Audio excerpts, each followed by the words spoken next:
todos.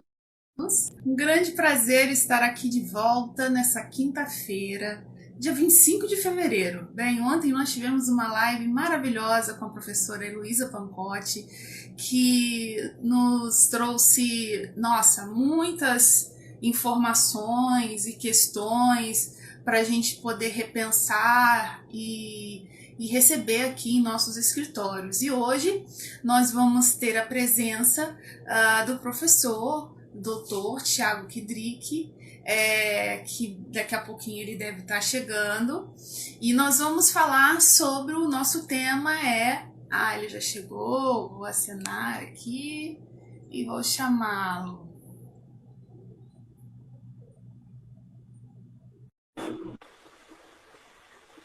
Aguardando a chegada dele. Vocês estão me ouvindo bem? Olá, tudo bom? Tudo bem? Tudo bom, Thiago? Professor, muito prazer, muito obrigada por você estar aqui, né? Ter aceito o convite de estar participando desse projeto. E logo assim que eu falei, o aceite foi de pronto. Então, te agradeço muito, tá? Por ter aceito e estar aqui com a gente, fazendo parte dessa noite e desse projeto. Obrigado, prazer imenso estar conversando com você quase pessoalmente, né? Nessa modalidade virtual de lives, para trocar uma ideia sobre o direito previdenciário. Vejo alguns amigos entrando aqui, a doutora Renata, o doutor Leandro Pereira, que é meu amigo do Paraná também. E o pessoal já entrando aqui, boa noite a todos. A doutora Isabel Nardon, que é nossa diretora da ABA Porto Alegre. Legal. Rayana Farias do Pará, a doutora Luciana, minha sócia. Que bacana! Aproveitar esse início para dar um oi para todos. Sejam todos bem-vindos à live. É verdade. Com muito carinho. Assim, eu vou falar um pouquinho do projeto, esse projeto que eu denominei... minha querida amiga Mônica, um beijo grande, amiga. Eu denominei Vamos Caminhar Juntos, porque a gente está tratando sobre várias temáticas e a gente também vai ter aqui outros profissionais, por exemplo, como um psicanalista que vai falar especificamente para os advogados, como a gente cuidar da nossa mente. E eu acho isso super legal, porque o ano de 2020 a gente foi um baque, né? A gente estava lá naquele frenesi de tudo e de repente a gente teve que ir para o online e reaprender a viver assim, né? E isso trouxe muitas ansiedades para alguns profissionais e ele vai dar dicas e vai ser muito interessante. Mas o tema de hoje são os temas dos tribunais superiores, na qual o professor Tiago Kidrick, ele é expert, pode falar sobre o assunto. Eu vou ler o seu mini currículo. Então, Tiago Beck Kidrick, ele é advogado, especialista em direito previdenciário, professor convidado da ESA OAB Rio Grande do Sul, professor coordenador da pós-graduação da EADIR, professor de pós-graduação convidado da ESMAF, professor convidado da pós-graduação da Unisc, presidente da Comissão Especial de Seguridade Social da OAB Rio Grande do Sul, membro da Comissão de Direito Previdenciário do Conselho Federal da OAB, membro do Conselho Editorial da Paixão Editores, presidente da Comissão Nacional de Seguridade Social da ABA e diretor-geral da ABA na região Sul e no estado do Rio Grande do Sul. Coautor do livro Reafirmação da DER, diretor do IEPREV, coordenador no Aminus Curiae do IEPREV e diretor adjunto do Departamento de Seguridade Social do IARGS. Um belo mini currículo. E eu queria que você me explicasse, para a gente começar, um pouco dessa questão do seu papel como coordenador do Animus Curiae e essa questão dessa representação nos tribunais superiores. Como que você tem feito, como tem sido esse trabalho? Certo, isso é um desafio ainda para mim, né? Fiquei muito honrado com o convite do IEPREV para exercer esse papel de coordenar grandes nomes, né, que o Instituto tem, fazendo toda essa parte de tribunais superiores da atuação como amicus curiae, STJ, STF. Hoje mesmo saiu a publicação da nossa participação no tema 1070, que é das atividades concomitantes no STJ. Não está na pauta de hoje para falarmos, mas é só uma notícia, né, que o IEPREV também vai estar nesse tema. Essa atividade de amicus curiae, acredito que é muito importante para o geral da advocacia previdenciária, que os institutos... Deu uma travada para mim aqui, eu não sei se foi para todo mundo, mas agora voltou. Voltou? Tá. Voltou. É importante que, sob o viés da cidadania, sob um viés social, que os institutos científicos estejam nos tribunais superiores, falando a opinião de especialistas sobre a matéria para influenciar nos julgamentos. E o nosso papel é fazer com que isso ocorra de forma organizada através do IEPREV. Então, essa minha última missão assumida foi essa, dos tribunais superiores, e estamos aí já participando de vários temas, esperamos participar de muitos. Eu vejo colegas aqui que estão, inclusive, nos nossos grupos de trabalho. A doutora Anne está aqui, a doutora Maíra. Legal. Colegas que estão já ajudando nesse trabalho junto ao Supremo Tribunal Federal e ao STJ. Importante, por exemplo, a participação que o IEPREV teve no tema 1066, em que foi citado pelo ministro Alexandre de Moraes, foi citado pelo Procurador-Geral da República, embora o acordo final entre INSS e Ministério Público Federal tenha sido homologado, foi apontar explicitamente algumas falhas no texto. Então, eu acho que esse papel fiscalizador científico dos institutos é algo que é um desafio, mas é algo importante para toda a sociedade, porque o direito se constrói também na forma com que as normas são interpretadas nos tribunais superiores. E é lá um bom lugar para estarmos, e tem que estar de forma qualificada. Então, meu papel é organizar o time de especialistas para que atuem nesses feitos. Interessante, muito legal. Acho, nossa, um trabalho incrível, né? E que traz uma visibilidade muito grande para o próprio Instituto. Eu estou lá no IAPE e somos de institutos amigos, né?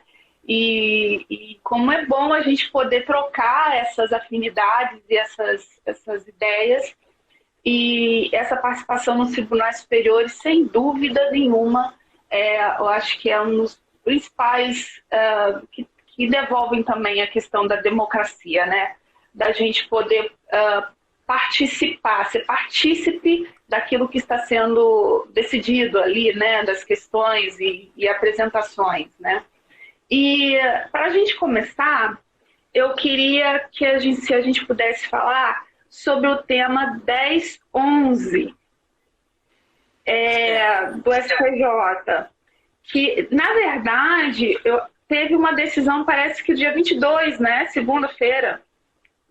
Na verdade, a decisão foi no dia 10/2, e ela só veio a ser proclamada mais recentemente. Mas desde o dia 10 de fevereiro, a gente já sabia que o sonho dos professores, digamos assim, de afastamento do fator previdenciário da sua aposentadoria tinha sido enterrado de vez, porque, na verdade, o Supremo Tribunal Federal já tinha dado indícios de que a questão do fator previdenciário era constitucional e devolveu a bola para o STJ a fim de que eles analisassem a questão infraconstitucional em relação ao fator previdenciário dos professores, no caso, o tema 1011.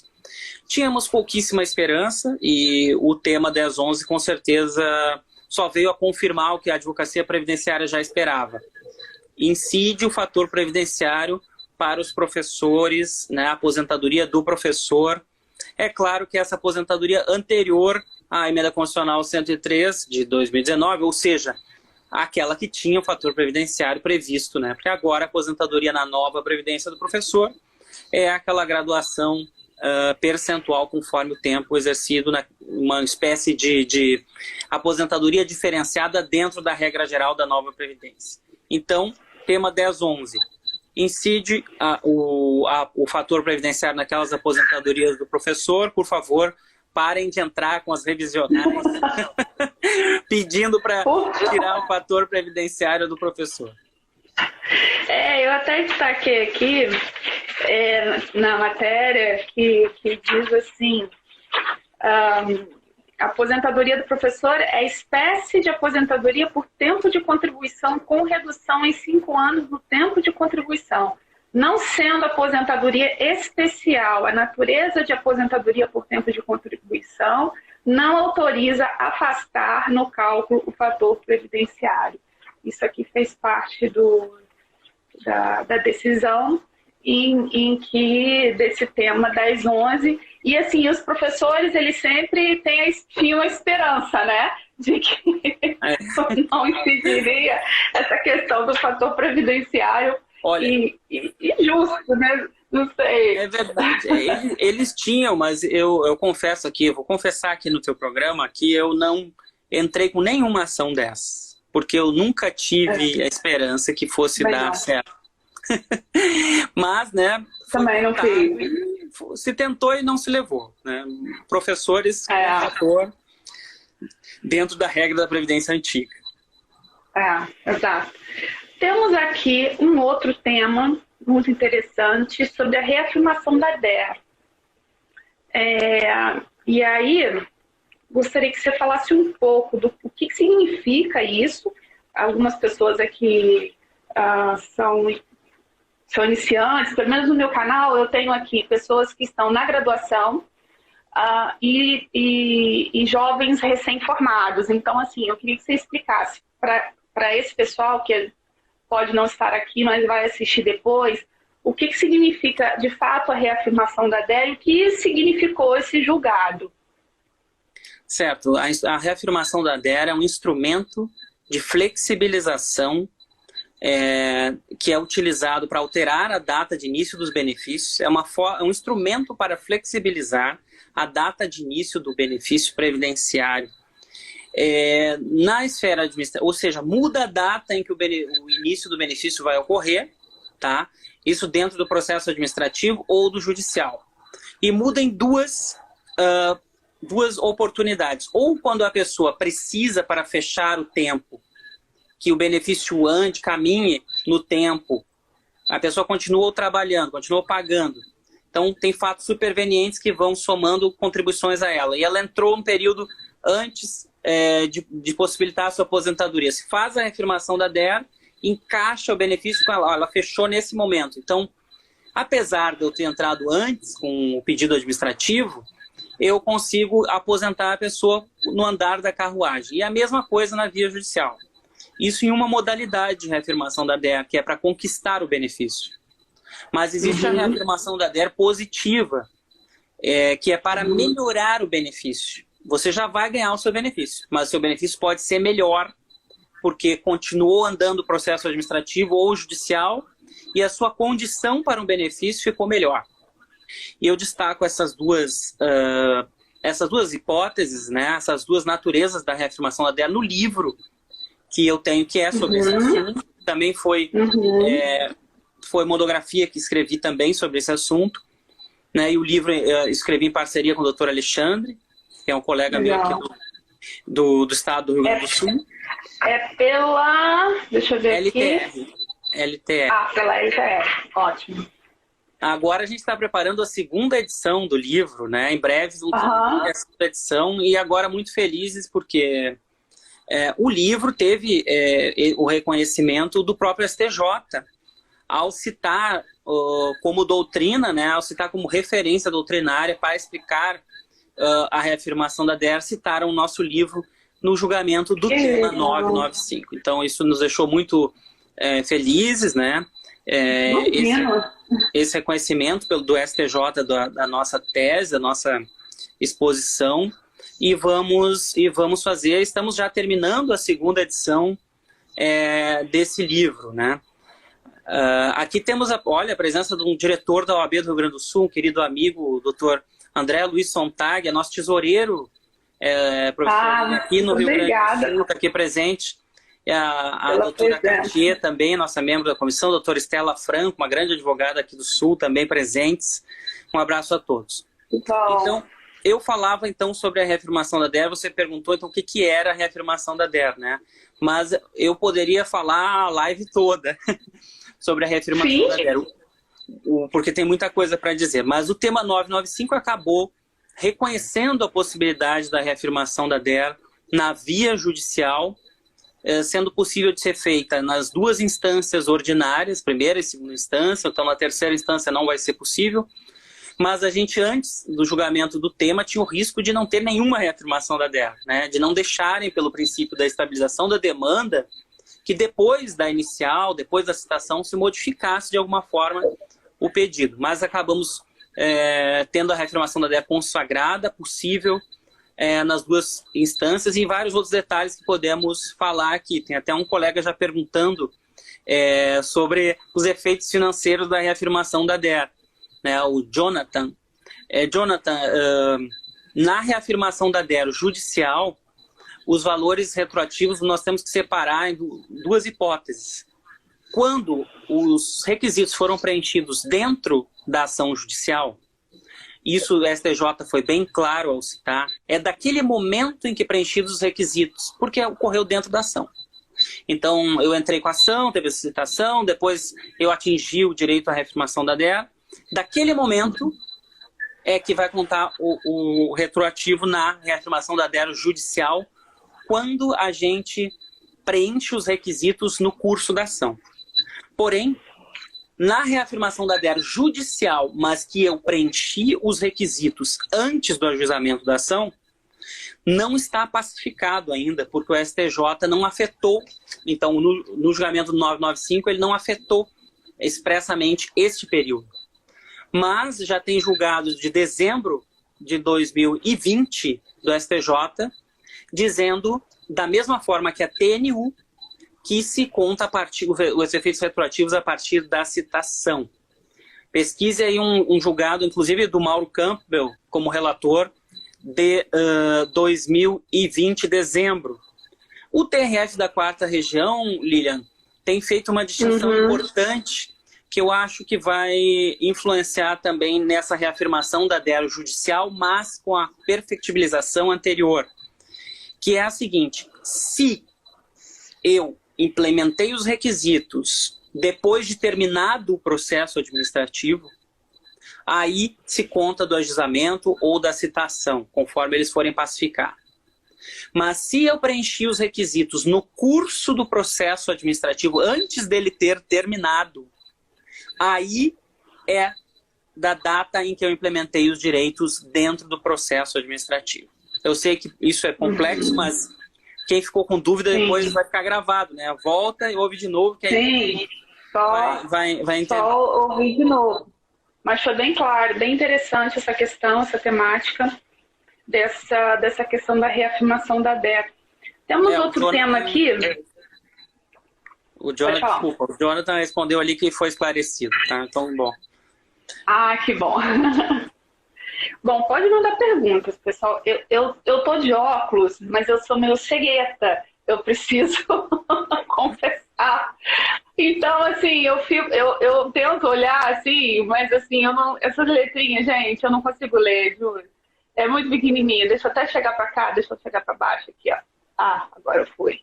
Eu quero citar aqui a presença, Lilian, da nossa vice-presidente da Comissão de Seguridade Social, a doutora Maíra Mota, está aqui presente, aqui mandando um alô. E o Fred Klein, que é o nosso coordenador de um projeto incrível que a gente criou aqui no Rio Grande do Sul, que é o Laboratório do Processo Administrativo, que já contou... Nossa, que legal! Já contou com a presença... E o que é isso? Como funciona?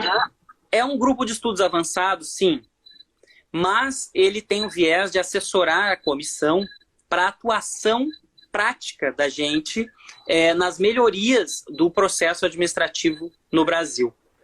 E ele tem contado com o apoio de grandes nomes, inclusive o presidente do CRPS participou, o vice-presidente, professores, diversos professores orientadores. Então está sendo feito um trabalho muito bom de estudo, mas um estudo com viés prático para a gente melhorar o processo administrativo. Claro que para a gente atuar, eu sempre digo que a gente tem que estudar antes, né? Para a gente atuar bem. Então, ele tem essa complexidade de estudar, mas com viés prático de atuação coletiva via Ordem dos Advogados do Brasil, e o Fred é o nosso coordenador, junto com a doutora Natasha, desse projeto. Iniciativa a ser aplaudida, porque muito significativa, né? Isso vai melhorar muito o trâmite dos processos administrativos e acho fantástico. Parabéns a vocês aí por essa iniciativa. Eu vejo as OABs fazendo tantas coisas importantes, né, pela própria classe, e isso é ótimo. E nós temos aqui um outro tema, 709, ele fala da aposentadoria especial, é isso? Né? Sim, esse tema, eu acho que este tema foi o tema mais importante. Olha a doutora Helena de São Paulo aqui, uma querida amiga coordenadora de São Paulo, a doutora Grace entrando aqui também. Obrigada pela participação de todos. E a doutora Kali, nossa querida conselheira seccional, uma grande liderança aqui do Sul, também entrando, prestigiando a nossa live. Obrigada. O tema 709 foi o tema mais importante de julgamento de direito previdenciário nos últimos anos do STF, porque ele aborda diretamente uma questão que é a liberdade da livre atuação, da liberdade de livre atuação ao trabalho, né, de livre iniciativa, mesmo para aqueles trabalhadores que estariam sujeitos a condições nocivas à saúde.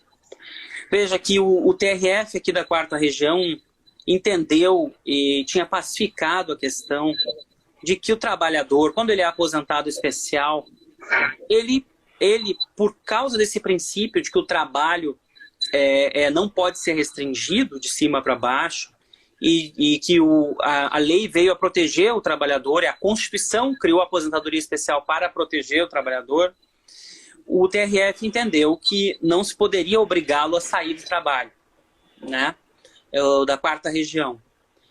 Mas isso gerou um tema que é o 709 no Supremo Tribunal Federal, e o Supremo Tribunal Federal, por maioria, entendeu que a lei pode restringir este direito ao trabalho nos casos da aposentadoria. Thiago, só deu uma travada. Volta só um pouquinho no que você... Deu uma travadinha logo no início, quando você estava começando a explicar. O Instagram é isso, né? Às vezes dá uma travadinha. Travou. Oi, Ellen, querida. Um abraço. Obrigada por estar aqui. A Ellen, querida Ellen, aqui que nos acompanhou em várias audiências públicas, sabe? Pelo Rio Grande do Sul, na reforma da Previdência. Verdade. E a doutora Natasha, que eu citei antes, a doutora Natasha, que a gente citou antes, como coordenadora do laboratório, também está presente. Não, eu dizia, então, Lilian, que esse tema foi o tema mais importante a ser julgado em matéria previdenciária, porque ele afeta o direito ao trabalho. Uhum. E ele era muito caro a todos nós, mas, infelizmente, o entendimento foi de que é necessário que o trabalhador venha a se afastar da atividade especial, saia do seu trabalho. Por exemplo, o profissional da saúde. O profissional da saúde se aposentou, ele tem que sair. Mesmo com a carência de profissionais da saúde que temos, né? Mesmo com... depois, quando eles atingem uma especialização, estão sabendo bastante, têm experiência, têm que sair. Eu sempre defendi que para a sociedade isso não é bom. Não seria bom. Né? Até porque a pessoa aposentada trabalhando continua pagando o INSS, né? E para o sistema não seria tão ruim. Eu espero que não esteja trancando muito o que eu tô, o que eu tô falando aqui. Porque... Não? Não, pode continuar falando. Posso continuar? Pode. Talvez eu possa tirar do Wi-Fi também, se achar que fica melhor. Agora tá fluindo. Tá fluindo. Então, o Supremo decidiu, por maioria, que sim, tem que haver o afastamento. Só que aí surgiram várias outras questões mas e a pessoa que está recebendo tutela antecipada? Mas a pessoa que tem o trânsito em julgado? Né? Como fica toda essa situação? E a nova Previdência está abrangido por isso, também tem que sair mesmo se for nova Previdência. E ele decidiu todos esses pontos. Então, tem que sair mesmo se for na nova Previdência, a partir do julgamento dos embargos, que nós apresentamos embargos aqui, apesar de sermos uma comissão estadual, né? Nós, a pedido da Confederação Brasileira dos Aposentados, Pensionistas e Idosos, fizemos os embargos de declaração.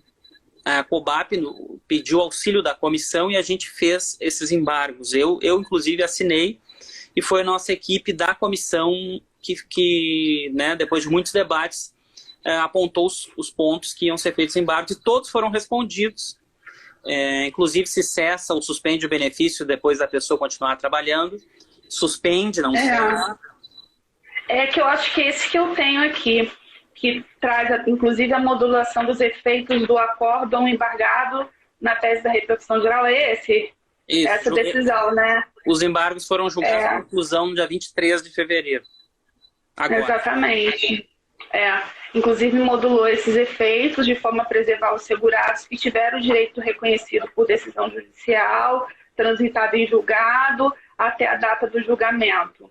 E declarou a irrepetibilidade dos valores alimentares recebidos de boa-fé, entre outras coisas aqui.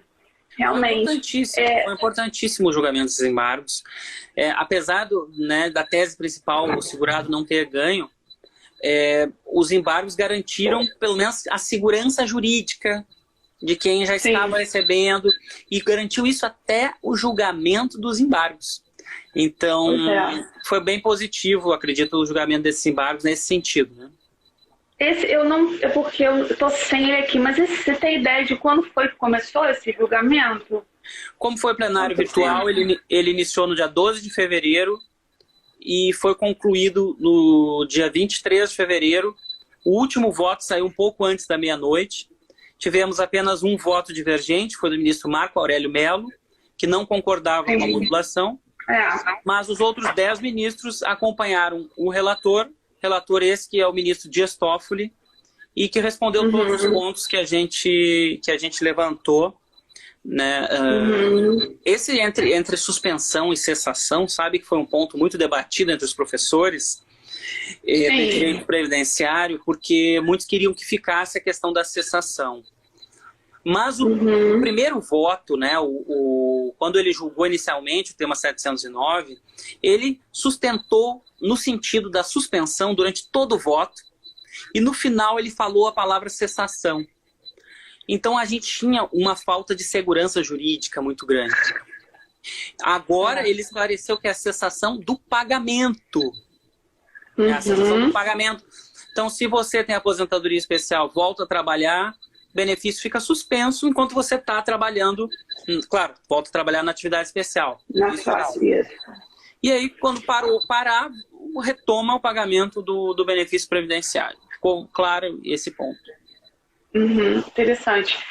Falando um pouco dessa questão da classe médica, eu acho, ainda mais na situação que estamos, né, na de pandemia, onde a gente precisa de muitos profissionais na linha de frente, e muitos dos experientes, eles já estão aposentados, né? Aqueles que poderiam ajudar e muito a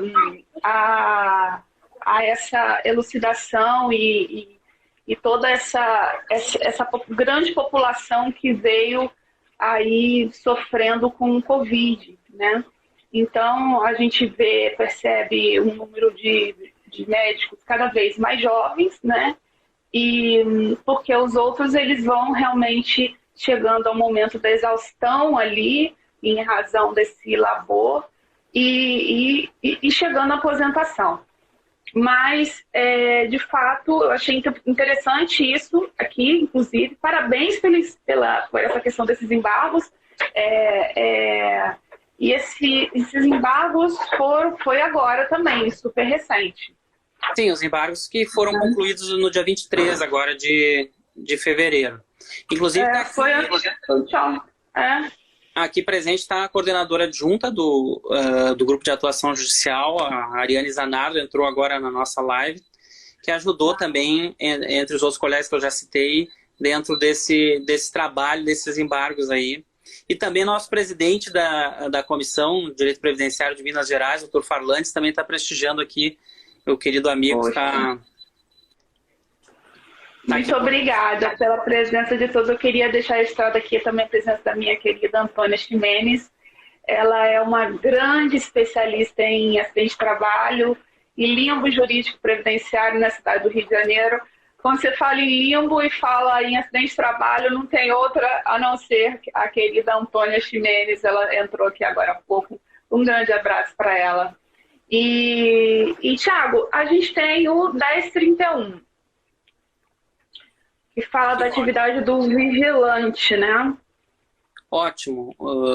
Esse tema foi julgado recentemente, garantindo ao vigilante, né, que a atividade é especial, né, não precisa comprovar a utilização de arma de fogo. E o mais interessante, Lilian, se me permite falar desse tema, ele tem relação com a reforma da Previdência. Durante a fase da reforma da Previdência, tanto a fase final na Câmara dos Deputados, quanto toda a fase do Senado, a Comissão de Seguridade Social priorizou, porque viu que era a aposentadoria que mais precisava ser ajudada, digamos assim, a aposentadoria especial. E dentre as emendas que nós fizemos no Rio Grande do Sul, fizemos com a parceria do senador Paim, que nos pediu auxílio, até nos citou num vídeo aí, agradecendo a participação da comissão, está a defesa dos vigilantes eletricitários numa emenda que retirou a vedação a periculosidade ser considerada como especial. Se essa emenda tivesse ficado na reforma da Previdência, o tema 1031 seria diferente. E a própria ministra relatora, a Sucete, citou a emenda ao ler o seu voto e a possibilidade de aposentadoria dos vigilantes eletricitários, ou seja, as pessoas com atividade perigosa, inclusive na reforma da Previdência. Então isso aí eu fiquei com muito orgulho, porque isso mostra a atuação da advocacia para benefício da cidadania e do segurado, com efeitos práticos, né? Efeitos práticos. Quantos vigilantes se beneficiaram e estarão se beneficiando, inclusive na nova Previdência, dessa atuação feita no Parlamento brasileiro? Pela advocacia, em parceria aí com os parlamentares. E claro, os parlamentares sempre são quem apresenta os projetos. O viés, né? Mas eu fiquei muito contente disso. Então, mesmo na nova Previdência, o tema 1031 expressamente disse que sim, o vigilante continua. Porque havia uma dúvida porque saiu da Constituição a expressão da proteção à integridade física. E aí ela fez uma construção que foi acompanhada dos demais ministros, sustentando que, apesar de ter saído na Constituição a expressão integridade física, a legislação, que ainda não foi alterada, da aposentadoria especial, e por conta dessa emenda também, que permitiu que se ficasse o entendimento de que está abrangida as atividades perigosas, ainda está abrangida a atividade perigosa para a aposentadoria especial, ou seja, os vigilantes. Vigilantes e e todos que estão em risco, né, na sua atividade. Eu me lembro, você estava nessa audiência pública, não sei se você se lembra, em Vitória, na OAB, e nós tínhamos vários vigilantes lá e eles estavam desesperados, simplesmente. E eles bem articulados, né? Mas eles estavam desesperados com essa questão da reforma e de fato, a atividade periculosa. Então, assim, eu lembro muito disso, ficou muito marcado, né? E que bom que isso se resolveu, né? Que chegamos a essa questão e na própria emenda. E interessante. Bem, eu separei esses temas aqui, mas se você quiser falar mais algum que você ache interessante ou alguma coisa que vocês estejam atuando lá no Instituto, fique à vontade para falar e, enfim, expor as suas considerações. Certo, olha, são tantos temas, né? Eu acho que a gente pode repassar um pouco os temas que a gente falou essa noite, né? Ok. Para esse do tema 1031, então, os vigilantes fica assegurada a aposentadoria especial para eles, mesmo na nova Previdência, com ou sem arma de fogo. Essa atividade no período mais recente, né? E eu me lembrei agora dessa audiência pública de Vitória e também me lembrei que na Câmara dos Deputados a minha fala foi sobre os vigilantes. E eu falei sobre os vigilantes, que seriam nossos policiais privados, né? Alguém falou dos policiais, né? Aqui está comentando sobre os policiais. E eu naquela oportunidade eu mencionei que os vigilantes seriam nossos policiais privados e que estariam sendo discriminados com aquela forma que estava escrita na Emenda Constitucional 103. Falei isso na Câmara. Depois, no Senado, nós também atuamos nesse tema, nessa emenda, além da outra emenda da atividade, da conversão do tempo, que não deu certo. Nós perdemos por 2 votos na comissão especial, que a gente queria também manter a conversão do tempo. Mas, né, não desistimos plenamente ainda disso. Assim, voltando então no tema 709, nós não desistimos ainda da questão do tema, não do tema 709, mas existe um projeto de lei que a gente fez aqui pelo Rio Grande do Sul, com o deputado Pepe Vargas, para tirar da lei, que é uma lei infraconstitucional, a obrigatoriedade da pessoa se ausentar do trabalho especial quando aposentado. Então a gente tem a via legislativa, e eu sempre defendi muito que a advocacia esteja no parlamento, né, atuando. Então isso para o tema 709 é algo que se abre aí para essas categorias que não querem deixar seu trabalho. Na reafirmação da DER, é importante a gente falar alguns pontos. Por exemplo, a reafirmação da DER para o melhor benefício ainda não foi pacificada pelo STJ, a reafirmação da DER positiva, porém tem vasta jurisprudência, quem estiver assistindo e quiser procurar no TRF4, dando a reafirmação da DER para melhor benefício. As 2 turmas que julgam previdenciário, 5ª e 6ª, na 4ª região, você pode ir ali e pegar essa jurisprudência para a gente construir a nível nacional. Mas o STJ disse que o segurado tem direito a reafirmar a DER para um benefício diverso do que requeriu na inicial. Então isso já foi uma evolução. Outra evolução, que a gente não precisa pedir a reafirmação da DER desde a inicial. Não precisa estar na inicial. Tem vários julgamentos de juízes que dizem não, a reafirmação da DER tem que estar na inicial. Não precisa. Se tem o tema 995, está expresso isso lá. Sucumbência na reafirmação da DER. Tem sucumbência? Se o INSS, quando for intimado do pedido de reafirmação da DER, continuar se opondo ao pedido, tem sucumbência na reafirmação da DER. Então, tem vários pontos que estão definidos que a advocacia pode se atentar para usar o tema 995 para lhe ajudar nos seus processos, né? Qual foi o tema que a gente falou hoje? Falamos do vigilante já, né? 1031, do professor. Do professor. Da aposentadoria do professor. A aposentadoria do professor... Das 11. Eu acho que ficou bem explicado que a gente...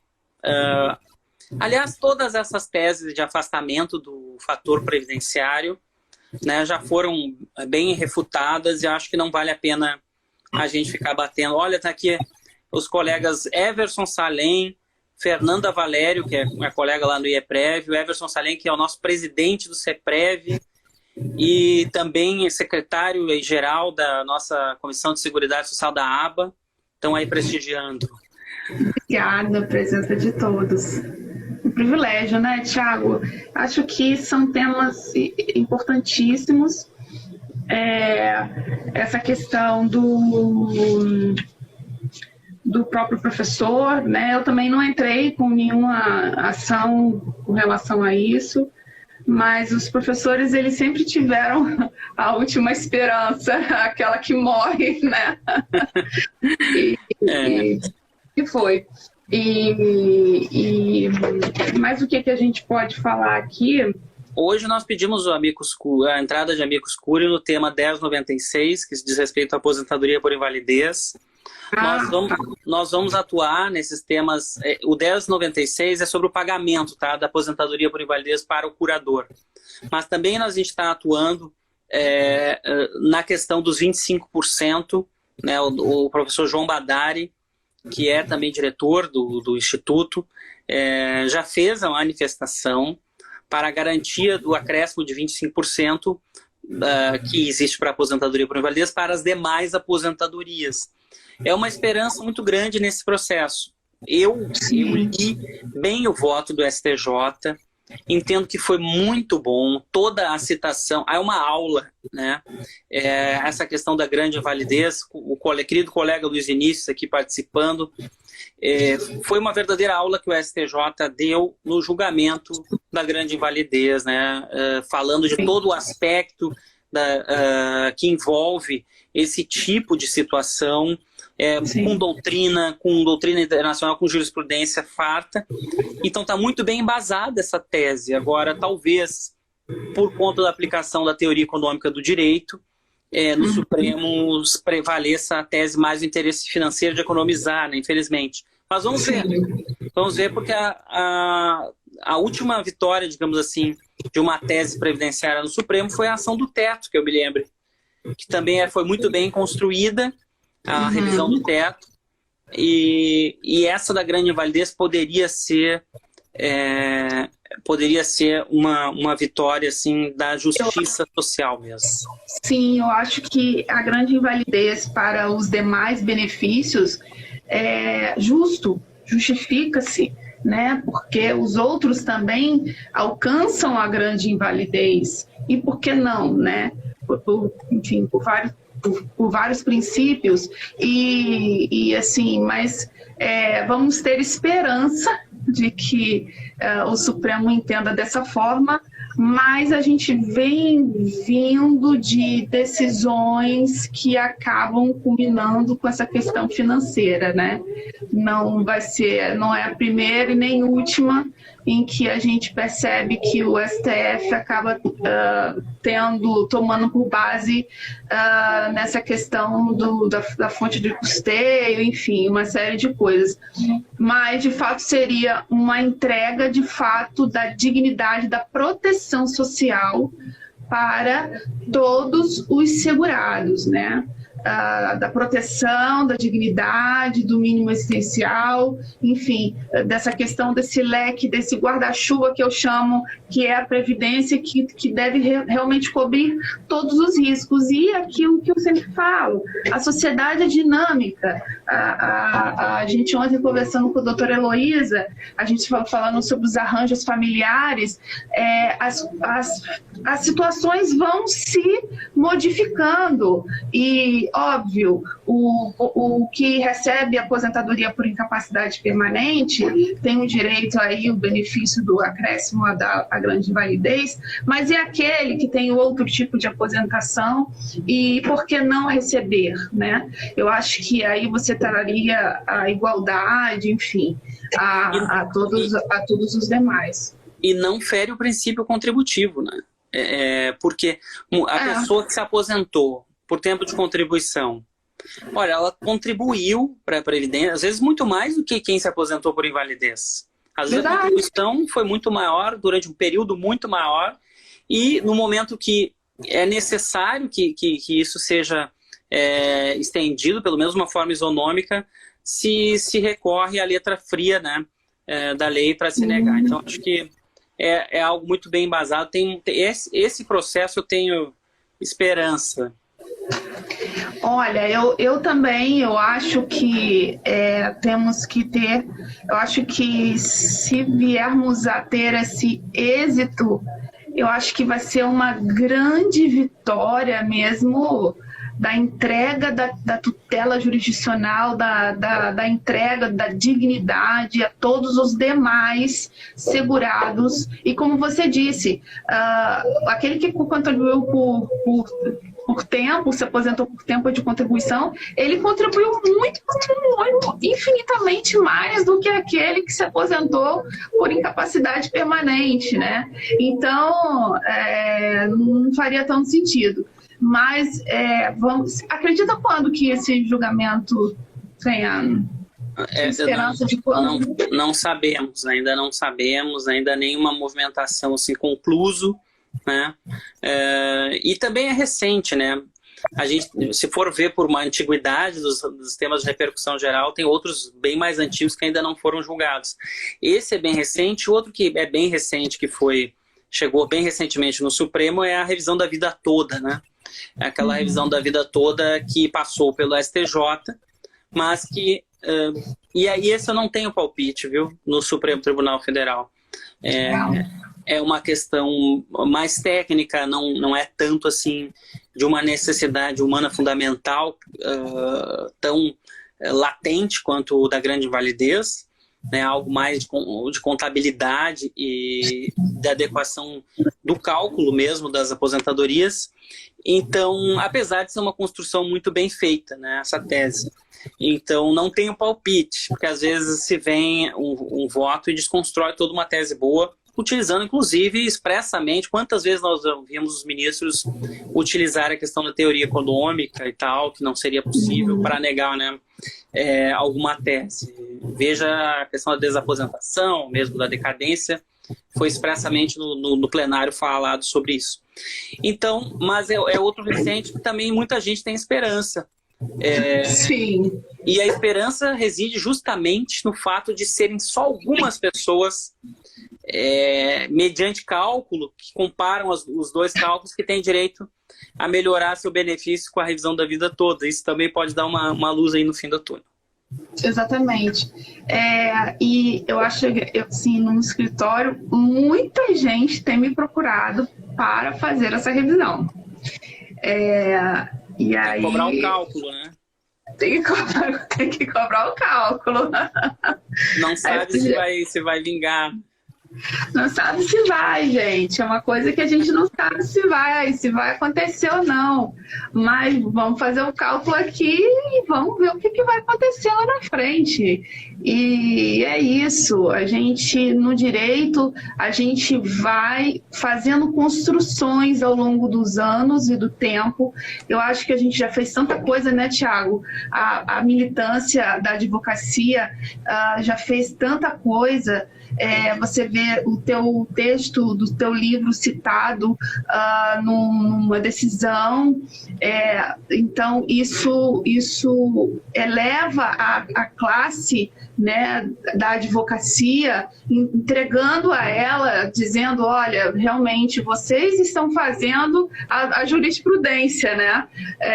Uma pessoa, quem fala isso eu não sei, mas que diz assim, o fulano de tal, agora tem a jurisprudência assim, tal, mas não foi a classe que levantou as teses e que chegou-se à conclusão de X, né, e de Y. Então, a gente, essa que vocês estão fazendo aí no Sul, desses grupos de estudos para o melhoramento dessa questão do trabalho, da questão administrativa, administrativa, eu achei fantástico, porque isso vai trazer um embasamento grande para as pessoas que vão atuar ali, né? Combativa mesmo, né? Do que a gente precisa mesmo do dia a dia do direito previdenciário, que não são flores. Ontem a gente abriu um outro grupo que é dos regimes próprios, um outro grupo de trabalho, e também abrimos alguns dias atrás, a doutora Maíra, coordenadora da assistência social, porque a assistência social faz parte da Seguridade Social e ela é meio assim esquecida às vezes por nós, né? Mas é importante que a advocacia previdenciária não abandone o viés da assistência social que integra a Seguridade. Verdade. E ontem a gente abriu esse grupo dos regimes próprios, a gente vai atuar também. Agora tem a reforma administrativa que pode interferir na questão dos regimes próprios, mesmo com a emenda constitucional 103 já foi muita coisa modificada. Estados, municípios, as aposentadorias dos servidores, o direito previdenciário. Nós, como previdenciaristas, temos que estar preparados também com estudo e, depois do estudo, uma atuação também no interesse dos nossos clientes servidores públicos, né? O Vinícius está perguntando aqui sobre o 0800 para 0800. Fale sobre a questão para o advogado administrador. Fala. Ontem foi anunciado, né? Já estava previsto esse 0800. Até numa fala que eu tive com o presidente do INSS, numa live, ele mencionou isso, né? Estamos pensando do 0800 para os advogados. Vai ser um serviço parecido com o 135, mas mais focado a gente abrir uma tarefa por meio dessa ligação e já vai começar semana que vem a funcionar. Vamos ver se vai funcionar bem. Então tem esse acordo nacional que a Comissão Nacional está trabalhando para tentar ampliar. Isso a nível Brasil. Isso a nível Brasil. E nos estados as comissões estão trabalhando para fazer seus acordos de atendimento exclusivo do advogado. Veja, São Paulo tem um guichê virtual, outros estados têm na capital o atendimento presencial. E a gente está trabalhando bastante aqui no Rio Grande do Sul para ver o que cada localidade do interior está precisando. E também isso não interferir no atendimento normal, aquele que não é o guichê exclusivo do advogado, mas quando o advogado agenda pelo seu cliente, né? Eu, na verdade, uso até mais o agendamento do que o guichê do advogado. Sempre usei mais por aí. Deixa eu ver se tem alguma pergunta aqui. Nosso tempo está acabando. Qual a opinião sobre... Qual a sua opinião sobre intercalar período de afastamento com atividade se após a alta a empresa estiver falida? Qual o seu entendimento? Sandra? Pois agora com o decreto 10.410, né, algo que já estava superado, que era a questão, por exemplo, do acidentário não precisar ser intercalado, eles retiraram todos os períodos de incapacidade têm que ser para ser contados, eles têm que estar intercalados entre momentos de capacidade. E aí o que a Sandra está colocando é uma realidade. Às vezes a pessoa ficou tanto tempo afastada, ela volta, não tem mais empresa para fazer seu recolhimento.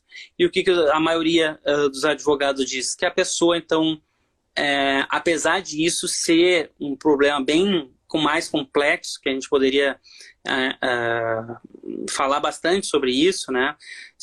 Por exemplo, se a pessoa não tem nenhum recurso para fazer uma contribuição, mas a maioria dos advogados orienta a pagar. Então, para que haja, de uma forma prática, para que haja o período intercalado e aproveite o tempo. Exato, exatamente. Olha, eu só tenho a agradecer. Deixa eu ver se tem mais alguém falando. Coloquei. Doutora Eleusa, boa noite, obrigada por estar aqui. Luiz Vinícius, coloquei. Ai, me ajuda. Coloquei nos pedidos, estou alertando ao juiz na réplica e no agravo. Ele deve ter falado algum comentário que a gente falou aqui. Perfeito aí, Luiz Vinícius, né? Perfeito. Eu que agradeço, viu, Lilian? Olha, obrigado. Muito obrigada. Foi um prazer, eu nem notei o tempo passar aqui. né? Voou. Voou, né? O tempo tá voando, né? Um ano que vai voar rápido também, pelo jeito.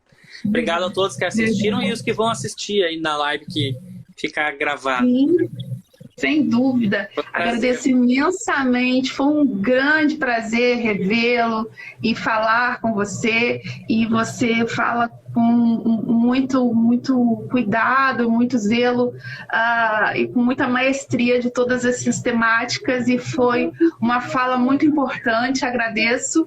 E em breve, quem sabe, faremos outras lives. Temos que marcar presencial, né? Temos que marcar uma coisa presencial. Presencial é mais legal. É verdade. Saudade de viajar, puxa vida. Gente, nem fala, Thiago. Eu tô assim, gente, quando é que vai ter um congresso presencial? Por favor.